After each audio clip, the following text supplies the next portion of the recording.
जाने माने motivational speaker Vivek Bindra से जुड़ी खबर के साथ उनके खिलाफ केस दर्ज हुआ है। आपको बता दें, विवेक बिंद्रा पर नोएडा में घरेलू हिंसा का केस दर्ज किया गया है। दरअसल विवेक बिंद्रा की पत्नी का उन पर मारपीट का आरोप है। विवेक बिंद्रा, आपको बता दें, बीबीपीएल बड़ा बिजनेस प्राइवेट लिमिटेड के सीईओ हैं और साथ ही साथ वो लोगों को मार्केटिंग और बिजनेस के गुण सिखाते हैं और अब उनके खिलाफ केस दर्ज हुआ है। आपको ये भी बता दें कि 6 दिसंबर को ही विवेक बिंद्रा की शादी हुई थी और 14 दिसंबर को उनकी पत्नी के भाई ने उनके खिलाफ ये एफआईआर दर्ज कराई है। मुकेश सिंह सेंगर इस वक्त हमारे सहयोगी फोन लाइन पर जुड़ रहे हैं ज्यादा अपडेट के साथ। यहाँ पर मुकेश, आपसे जानना चाह रहे हैं, पूरा घटनाक्रम बताएं, क्या ये पूरा मामला है और विवेक अभी खुद कहाँ है? हाँ, देखिए, विवेक अभी कहाँ पर है ये तो साफ नहीं है, लेकिन जो पूरा घटनाक्रम है वो इस तरह है कि इसी साल 6 दिसंबर यानी इसी महीने 6 दिसंबर को विवेक बिंद्रा की शादी यानिका से हुई थी, जो उनकी पत्नी है।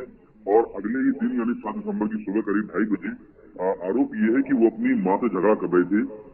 और जब माँ से झगड़ा होता हुआ देख उनकी पत्नी यानिका ने देखा तो उन्होंने उसके मुताबिक उन्होंने बीच बचाव किया, जिसके बाद विवेक बिंद्रा ने अपनी पत्नी को ही बुरी तरह पीटा। इसके बाद उनकी पत्नी जो है वो दिल्ली के एक अस्पताल में एडमिट है, जहाँ पर उनका इलाज चल रहा है। और उनका कहना ये है कि इस घटना से मानसिक तौर पर बुरी तरह टूट गई है। इसके बाद जो है विवेक बिंद्रा के थाने हैं, उन्होंने 14 दिसंबर को इस मामले में जो है केस दर्ज कराया। एलिगेशन ये है कि पुलिस ने शुरुआत में केस दर्ज नहीं किया और पुलिस काफी उनका बचाव कर रही थी, लेकिन जब ये वीडियो मारपीट का वीडियो वायरल हुआ उसके बाद नोएडा पुलिस ने केस दर्ज किया है। लेकिन अभी विवेक बिंद्रा को गिरफ्तार नहीं किया है, क्योंकि शादी के अभी एक महीना हुआ है। तो इसमें जो मामला है वो हिंसा का बनता है और भी धाराओं में मामला बनता है। तो अभी नोएडा पुलिस ने केस दर्ज कर लिया है, लेकिन विवेक बिंद्रा गिरफ्तार नहीं हुए हैं। विवेक बिंद्रा एक मोटिवेशनल स्पीकर है जो कि सोशल मीडिया पर लाखों की संख्या में फॉलोवर है। लेकिन इस घटना ने यह दिखा दिया है कि किस तरह से जो दूसरों को अच्छी बातें सिखाते हैं उनकी अपनी जिंदगी किस तरह से खोखली है। तो इस पूरे मामले में जो नोएडा पुलिस है वो शुरुआत से कार्रवाई करने से बच रही थी, लेकिन फिलहाल अब 14 दिसंबर को इस मामले में केस दर्ज किया है। लेकिन केस दर्ज होने के बाद भी अभी तक विवेक बिंद्रा को गिरफ्तार नहीं किया गया है।